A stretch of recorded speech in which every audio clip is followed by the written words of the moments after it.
Don't forget to like, subscribe and share the videos. First news is trends in India's labor market. See, recently the Asim Premji's Center for Sustainable Employment has released a state of employment report in India, where they have released a certain set of data ranging from 1983 to 2022, where what they have mentioned is that, see, from 1983 to 2021, the proportion of the regular wage workers, those who are belonging to scheduled caste categories, has reduced.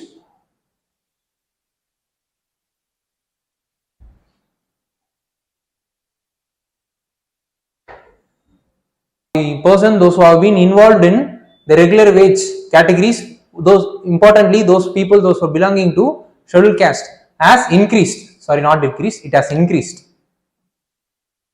But the increase is, the percentage of the rise is very less when compared to the other general categories. And then in the case of intergenerational mobility for scheduled caste as well as scheduled tribe, it is lower than the general category. Why? Because the proportion of the son of the casual wage workers or the laborers,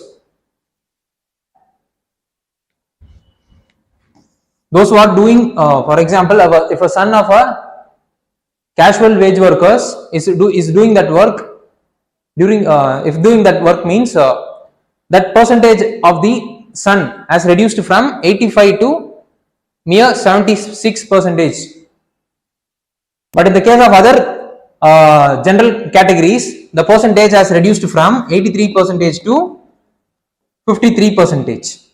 So from the decline in the percentage itself, we could able to see that the intergenerational mobility is higher for general category, but in the case of scheduled caste as well as scheduled tribe category, the sons of the casual wage, sons of the informal labor working people are doing the same work. Their percentage has reduced from only 85 to 76% only.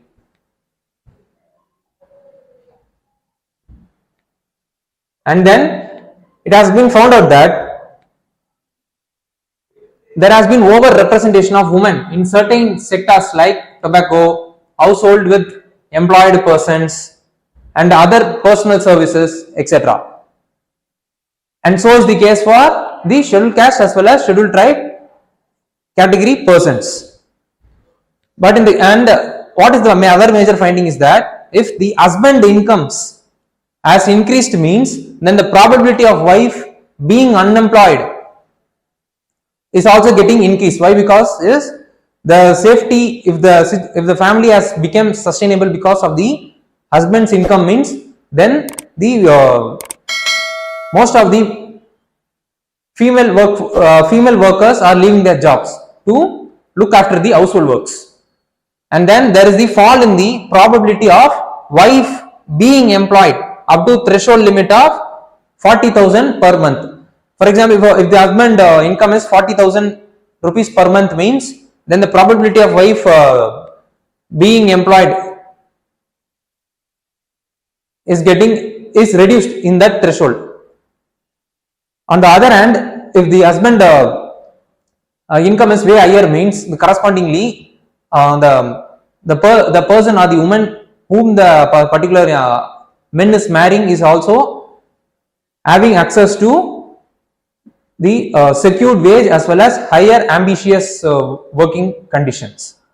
And then the married woman in household with unemployment mother is low.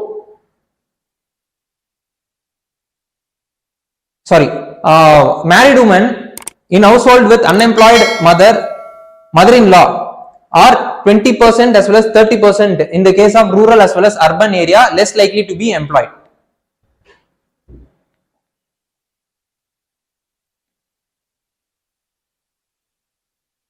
See, from the data itself we could able to see the female workforce participation rate by education, where we could able to see that in the rural areas, those female labor force who have been illiterate and who have been literate and who have completed only primary as well as middle education, as well as those who have done secondary as well as higher secondary education, their workforce participation is way higher than those corresponding women in the urban areas. But in the case of diploma and above qualified women, their percentage of employment in labor force is higher in urban areas when compared to the rural areas.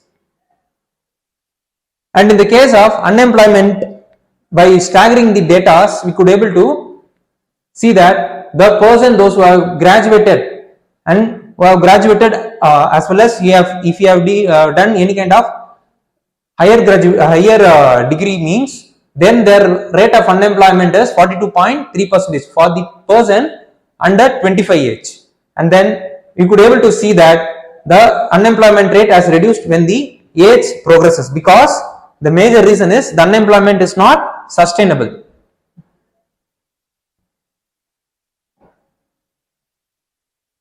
Okay, these are all the data related to the report being released by Asim Premji's Center for Sustainable Employment. So how the news is related to UPSC examination is, under prelims the news is related to economic and social development. Similarly, and the mains it is related to Indian economy and the issues relating to planning, mobilization of resource, growth, development as well as employment. Okay, what is the reason for reduced women labor force participation is, women are suffering because of reduced access to the employment. Similarly, they have less choice for work. Most of their aspirations as well as ambitions have been constrained because of the socio-cultural practices, and then improper working condition is also hindering the women's labor force participation. Similarly, in the higher number of women being employed in informal job is also getting increased, as a result of which there has been no formal regulation in the job which they are doing, so they have been subjected to a certain harassment, something like that. So they have been pushed to a situation where they are leaving the job which they are doing in the informal sectors because of the lack of security that is prevailing in the informal works they are doing. And then there has been wage disparity for the same work done by the men as well as the women, and then dual responsibility of the woman is also hindering them to fully participate in the labor market. So what needed to be done is the access to the education as well as the relevance of education to the employment needed to be increased. Similarly, the skill of the women workforce needed to be increased in a mission mode. Thirdly, the safe as well as accessible transport by connecting the different important parts of the city needed to be improved. Similarly, the access to child care, each and every institution needed, each and every working organization needed to have the child care inside the organization, so that married women or the women, those who have small kids, could able to look after the child even while they are working in the organization. So these are all the things which needed to be done. Okay, let's have a look into the periodic labor force survey which was introduced by National Statistical Office to have frequent employment as well as unemployment data. So it will able to estimate the key employment as well as unemployment indicators.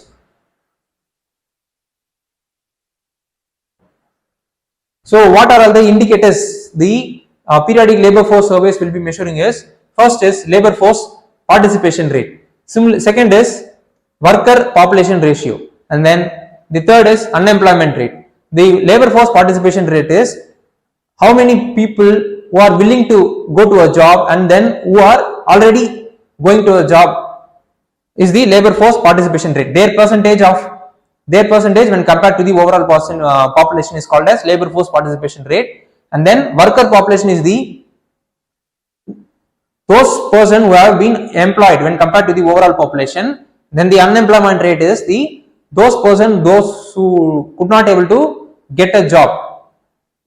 Such the percentage of such people compared to the overall labor force. So the periodic labor force survey will be measuring these matrices to